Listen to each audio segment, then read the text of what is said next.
Namdev Shastri ऑफिशियलला subscribe करा. सिद्धांत ऐका, आनंदी, निर्भय व सुखी व्हा. धन्यवाद. आणि मध्यरात्रीच्या वेळी जेवण करावं म्हणजे बोलणं किती गोड आहे बघा ना. जसं आमच्याकडे तुम्ही जेवण केलं तसं तिथेही तुम्ही महाप्रसाद घ्यावा. फक्त मध्यरात्रीला द्रौपदीकडे जेवावा अशी इच्छा आहे. भाषा गोड, करणी वाईट. आणि ह्या साधूला काही कळलं नाही. दुर्वासाला या अगोदरच रागीट, पुन्हा दुर्योधनाचं अन्न खाल्लं आणि वाईट याचं वाटतं दुर्योधनाचं सुद्धा ऐकणारे परमार्थिक लोक आहेत असं समजू नका. आणि मध्यरात्रीच्या वेळेस हा द्रौपदीकडे जातो. काय चमत्कार असेल महाराज.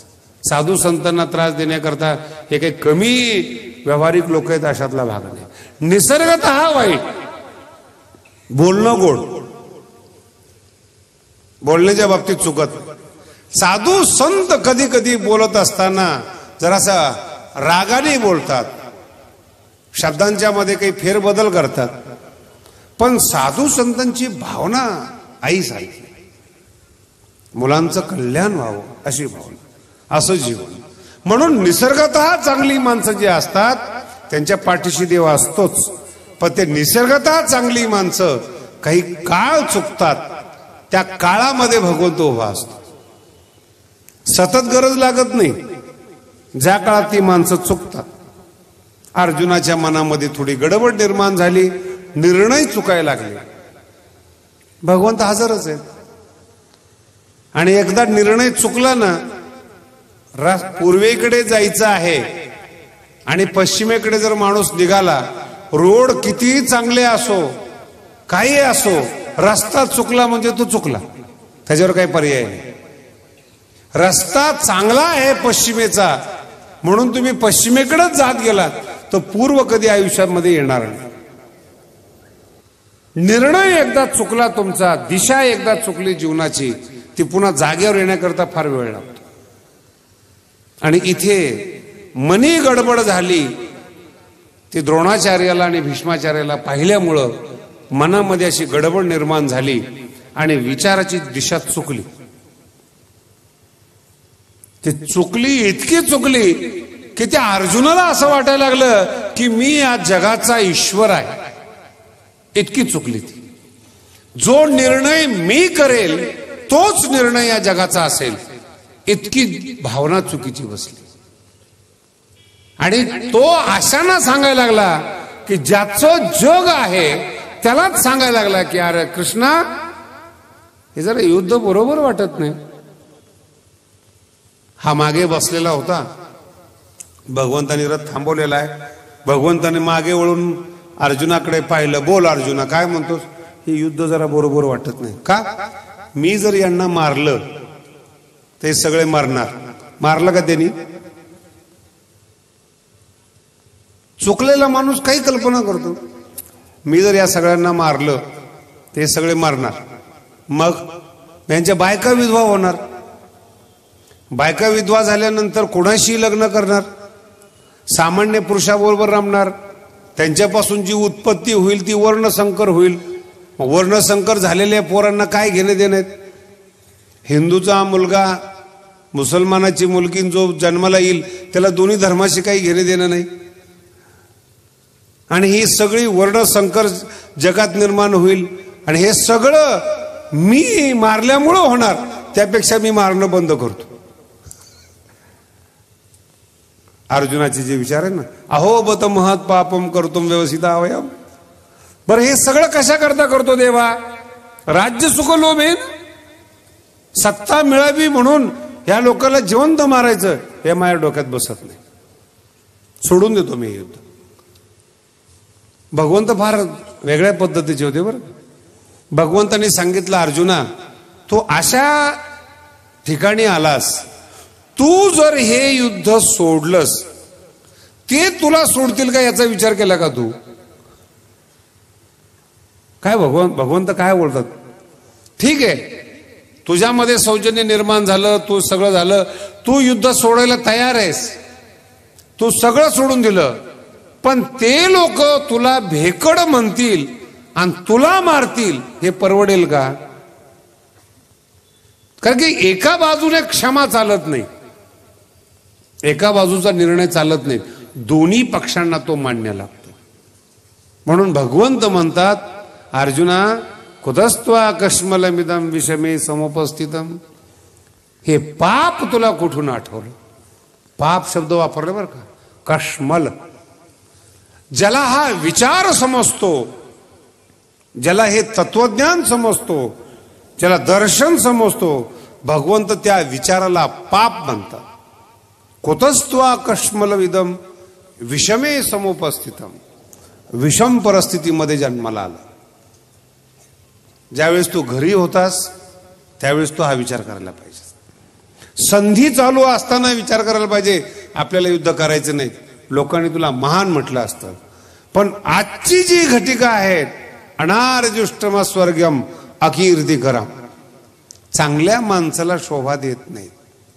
असे विचार, असे आचार हे चांगल्या माणसाला शोभा देत नाहीस.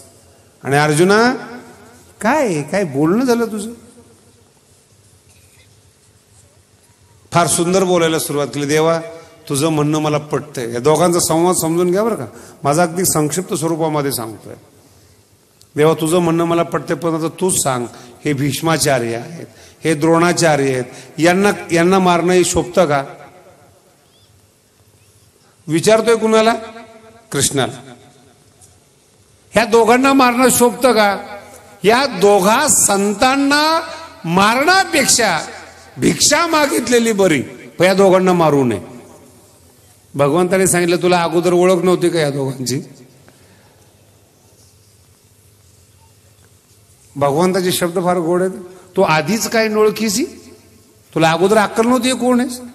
हे तुझे गुरु आहेत, यांनी तुला शिकवलेत, भीष्माचार्यांनी मांडीवर खेळवलेले आहेत. आजच ओळख झाली तुला युद्धामध्ये, याच्या अगोदर ओळखत नव्हतंस? अरे मूर्ख माणसा, हा काही विचार करण्याचा प्रकार? हे तुझे आजोबा आहेत आणि हे तुझे गुरु आहेत. तुला कळतं हे तुझे गुरु आहेत, त्यांना कळत नाही का तू शिष्य आहे म्हणून? ते मारायला आलेत आणि तू तिथं हात जोडून उभा राहिलायस, मी तुम्हाला माफ करतो. हा सगळ्यात मोठा गाढवपणा आहे. आणि जे भगवंताचं जे करारी वाक्य होतं, अर्जुन घाबरला. अर्जुन म्हणला, देव जरा वेगळ्या शब्दात बोलायला आलेत. सगळं जग जरी फिरलं तरी चालेल, पण माझा देव बदलला नाही पाहिजे. याचं नाव आहे अर्जुन.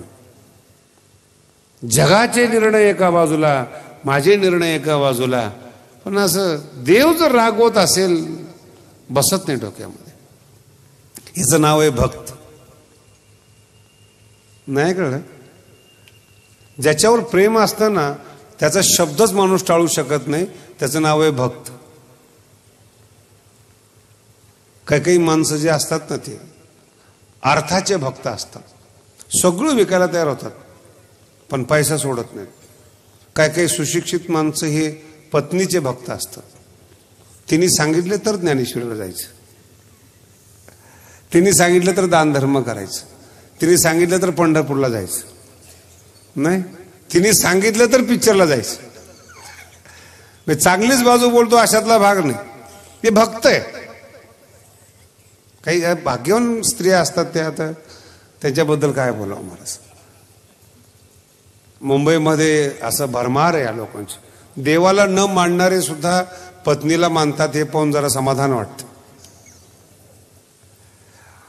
भक्तीचाच प्रकार आहे. कोणावर प्रेम आहे हा ज्याचा त्याचा प्रश्न असेल, पण नावं ठेवायचं काही कारण नाही त्याच्यामध्ये. काही माणसं गुरुभक्त असतात. ज्ञानोबरायांची गुरुभक्ती फार प्रसिद्ध आहे. कायद्यानं निवृत्तीनाथ महाराज मोठे आहेत. घराची सगळी जबाबदारी, पूर्ण जबाबदारी ही निवृत्तीनाथ महाराजावर आहे. आई बाप गेल्यानंतर मोठ्या भावाने संसार तोलून धरायला पाहिजेत, पण गुरुभक्तीमुळं ज्ञानोबरायांचा घरातला प्रकार उलटा आहे. ज्ञानोबराय सगळा संसार सांभाळतात आणि गुरुला कुणीही त्रास देत नाही. मुक्ताबाई असो अथवा ज्ञानोबराय असो, सगळं निवृत्तीनाथाला सांभाळतात. गुरुभक्ती त्यांच्यात आपल्या अंतःकरणातलं प्रेम आहे ते. म्हणून भगवंतावर प्रेम असणारा अर्जुन भगवंताचे शब्द बदलतात आणि घाबरतो. आणि मनात कुठेतरी येतं, जर देव रागवला ना राज्य काय, संन्यास काय, काही मिळून काही खरं होणार नाही. आणि हातातला देव रागवणं हे फार अवघड आहे. न मिळालेला देव रागवला तर चालतो, पण मिळालेला देव, रथावर बसणारा देव, घोडे चालवणारा देव जर रागवला आणि तो जर रुसला तर देवाचा रुसवा आपल्याला काढता येणार नाही. आपण रुसलो तर तो काढेल, पण देव जर रुसला तर काढता येणार नाही. म्हणून हात जोडले आणि प्रार्थना केली, देवा मी आतापर्यंत मी तुला मित्र समजत होतो, देव समजत होतो, सखा समजत होतो, पण मी आज तुला गुरु समजतो. अर्जुनाच्या जीवनातली पहिली घटना आहे, पहिली घटना. आतापर्यंत हे समजत, गुरु समजत नव्हतं, पण या ठिकाणची पहिली वेळ, पहिला प्रकार असा आहे, शिष्यस्ते हम शाधिमाम त्वाम प्रपन्नम. भगवंता कार्पण्य दोषोपहत स्वभाव, काही दोषामुळे, शब्दांचा प्रयोग लक्षात ठेवा बरं का, तसा मी निर्दोष आहे, पण आज काही दोष असे माझ्या अंतःकरणात जन्माला आलेले आहेत की त्या दोषामुळे माझा स्वभाव खराब झाला. कार्पण्य दोषो उपहत स्वभाव, माझा स्वभाव मारला गेलाय. उपहत पृच्छामि त्वाम धर्म संमूढ चेता, धर्माबद्दल माझं मत हे मोहित झालेलं आहे, चित्त माझं मोहित झालेलं आहे. हे एक एक विशेषण फार मोठे आहेत. आणि मोहित झालेला, वेडा झालेला मी, पृच्छामी, तुला मी विचारतोय, पण या नात्याने विचारतोय, तू माझा गुरु आहेस, मी तुझा शिष्य आहे. एका गुरुनं उत्तमातलं उत्तम तत्वज्ञान सांगून शिष्याला ज्याप्रमाणे उपदेश करावा अशा पद्धतीने तू मला उपदेश कर आणि मला या विषम परिस्थितीतून तारून ने. या ठिकाणी दुसरा अध्यायाचा जो मध्यभाग आहे तो संपतो. पहिला आणि दुसरा अध्याय असं मिक्स करून सांगितलेला आहे. पुढच्या सत्रामध्ये भगवंताचं काय म्हणणं आहे दुसऱ्या अध्यायाच्या आणि तिसऱ्या अध्यायाचा जो सारांश आहे तो आपण मध्यंतर झाल्यानंतर पाहू. महत्वाचा विषय आणि फार चांगला विषय आहे. गीता प्रारंभ होईपर्यंत अर्जुन, धृतराष्ट्र, संजय या सगळ्यांची मन आपण पाहिली, परंतु जो मुख्य उपदेशाचा भाग जो भगवान श्रीकृष्ण प्रारंभ करतायत तो इथून पुढे सुरू करतायत. आतापर्यंत आपण अर्जुनाच्या व्यक्तिमत्वाचा आढावा, किंबहुना संजय आणि धृतराष्ट्र यांच्या जीवनाबद्दल आपण ऐकलं. साक्षात भगवंत काय बोलतायत तो भाग इथून पुढे सुरू होतो. काय भगवंताचं जीवनाबद्दल मत आहे नेमकं. आतापर्यंत आपण त्यांच्या अवतीभोवती असणाऱ्या ज्या काही व्यक्तिरेखा आहेत, त्यांच्याबद्दल जे जीवन आहे, जीवनाबद्दल जे त्यांचं मत आहे, याची एक पार्श्वभूमी म्हणजे त्यांची जी मानसिकता आहे ते आपण अभिव्यक्त केली. नेमकं भगवंताचं ज्ञानेश्वरीतून काय मत अभिव्यक्त होता हा फार महत्वाचा भाग आहे. जिथे आपला प्रश्न संपलेला होता तो प्रश्नाचा भाग अतिशय चांगल्या पद्धतीने पुन्हा एक थोडक्यात सांगतो. मी जर या लोकांना मारलं आणि ही लोक जर मेली तर या जगामध्ये पापाचार तयार होईल, अनाचार तयार होईल, हे जग नष्ट होईल आणि या सगळ्या जगाच्या नष्टाला कारण, पापाला कारण हा मी ठरेल,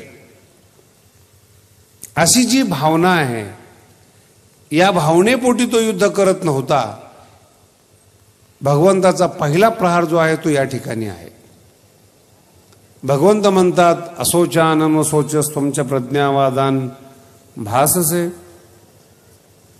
हे निरीक्षण फार सुंदर आहे भगवंताचं. जी लोक विद्वान नाहीत या जगामध्ये ते विद्वतेचं फार मोठं आव्हान आणतात. कळत नाहीत अशी लोकच ज्ञानी आहेत म्हणून जगाला दाखवतात.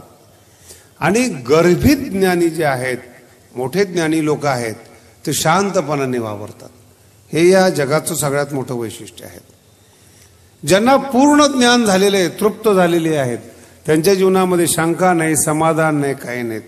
हरिमुखे म्हणा, हरिमुखे म्हणा. आणि ज्यांची अपूर्णता आहे, ज्यांच्या जीवनात आशा आहेत, ज्यांना फारसं या जगाबद्दल कळत नाहीत, ऐकीव स्वरूपाचं जे ज्ञान आहे याचं प्रमाण ज्यांच्या जीवनामध्ये अधिक आहे, ही माणसं जगामध्ये मोठ्या प्रमाणामध्ये आहेत. पहिला प्रहार जो आहे तो या ठिकाणी भगवंत करतात की अर्जुना, युद्ध करण्यासाठी तू उभा राहिलायस, पहिलं कर्तव्य तुझं हे आहे की युद्ध करावं. आणि युद्ध करण्याचं कर्तव्य सोडून या जगाचा मालक होण्याची तुझी इच्छा निर्माण झाली, हे सगळ्यात पहिली चुकीची गोष्ट आहे. अस्वोचान अन्वशोचस्तम. ज्या गोष्टीविषयी शोक करू नये त्या गोष्टीचा पहिला शोक करतोस.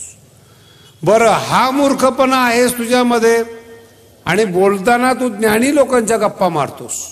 च प्रज्ञावादान भाससे. जगामध्ये हे लक्षण कुठेही सापडतं बरं. सर्रास कळत नाही त्यांनाच जास्त बोलावं असं वाटतं. उधार पाधार आणलेली वाक्य, पुस्तकातली वाक्य, कुठं ऐकलेली वाक्य, काही म्हणी पाठ केलेले असतात, त्याचा व्यवस्थित संग्रह करून एखाद व्याख्यान तयार करतात. जाईल तिथं एकच टप्पू असतो त्याचं. वर्षानुवर्ष तेच रडगाणं चालू असतं त्यांचं. तर वागणं तसं नाही. च प्रज्ञावादान भाससे. बुद्धिमानाच्या गोष्टी सांगतोस, बोलतोस, बुद्धिमानाच्या गोष्टी सांगतोस. म्हणजे तू बुद्धिमान नाही आहेस. असतास तर तुला बुद्धिमान म्हणण्याचं काही कारणच नाही ना. तुझ्या गोष्टी झाल्या असत्यास त्या. पण पंडित कोणाला म्हणावं, ज्ञानी कोणाला म्हणावं, ज्ञानोबा फार सुंदर व्याख्या करतात. हे जग आहे ना, तुम्हाला पटेल ना पटेल भगवंताचा सिद्धांत, पण फार सुंदर सांगितलेलं आहे. हे जग असंच आहे. अर्थ कळाला का तुम्हाला? याच्यामध्ये न बिघाड होतात न सुधार होतात. तुमच्या वयामानाप्रमाणे फक्त विचार बदलतात. कळतंय तुम्हाला? तुम्ही लहानपणी तुमचे विचार वेगळे असतात, तरुणपणात वेगळे असतात आणि म्हातारपणामध्ये वेगळे असतात. जग तेच आहे, विचार परिवर्तन आहे. अनादि सिद्धागवे होत जात स्वभाव आहे. या जगामध्ये रामाच्या काळामध्ये रावण आहे, कृष्णाच्या काळामध्ये दुर्योधन आहेत आणि आजही आहेत. बदल काय करायचा नेमका? कुठला बदल करायचा? मला एक जण येऊन भेटला, म्हणे महाराज जरा खूप बदलल्यासारखं जग वाटतं. म्हटलं जग बदललं नाही, तुला कळायला लागलंय असं वाटतं. लोक धोका देतातच, भावकी धोका देतेच. लंकेच्या काळातले असो, कृष्णाच्या काळातले असो, कायद्याने जर विचार केला तर शेवटी कंस हा मामाच आहे ना, सावत्र पण नाही, सख्खा आहे. भाच्याने मामाला मारलं असं का नाही अर्थ काढत? बरं, ही काही प्रकरण आजची अशातला भाग नाहीत. भगवान स्वतः म्हणतात अनादि सिद्धागवे होत जात स्वभावे. होत जात स्वभावे हा शब्द स्वभाव आहे ना, यालाच आत्ताची लोक निसर्ग म्हणतात. संस्कृतमध्ये त्याला स्वभाव म्हणतात. निसर्ग आणि स्वभाव दोन्ही एका अर्थी शब्द आहेत. झाड मोठं होणं हा स्वभाव आहे. तुम्ही म्हणाल निसर्ग आहे. तुम्ही मरणार हा स्वभाव आहे. लोक काय म्हणतील? निसर्ग आहे, वय झालं तर मरणारच आहेत. हा निसर्गाचा, निसर्ग नाही स्वभाव आहे. शब्द लक्षात ठेवा, फरक काय पडतोय. दूध नासणार हा दूध जन्माला येण्यापूर्वी नासण्याचा स्वभाव आहे. वस्तू जन्माला येत असताना त्यातले घटक ठरलेले असतात. दूध आहे, नासणारच, नासवायची गरज नाही. अर्थ समजून घ्या. नासवण्यासाठी प्रयत्न करू नका, स्वभाव आहे नासणं. ज्या जगामध्ये दुःख हा स्वभाव आहे तिथं तुम्ही त्याला सुखी करण्याचा प्रयत्न करू नका. दुःख हा स्वभाव आहे. माणसं बदलतात हा स्वभाव आहे. एकनिष्ठ राहण्याचा प्रयत्न करू नका. हे ज्ञान. नाही मग एकनिष्ठ राहायचं नाही का? राहा ईश्वराशी. एक गावो आम्ही विठोबाचे, ईश्वराशी एकनिष्ठ राहा. कारण की ईश्वर बदलणारा नाही, जग परिवर्तन होणार आहे. नामदेव शास्त्री ऑफिशियलला सबस्क्राईब करा. सिद्धांत ऐका. आनंदी, निर्भय व सुखी व्हा. धन्यवाद.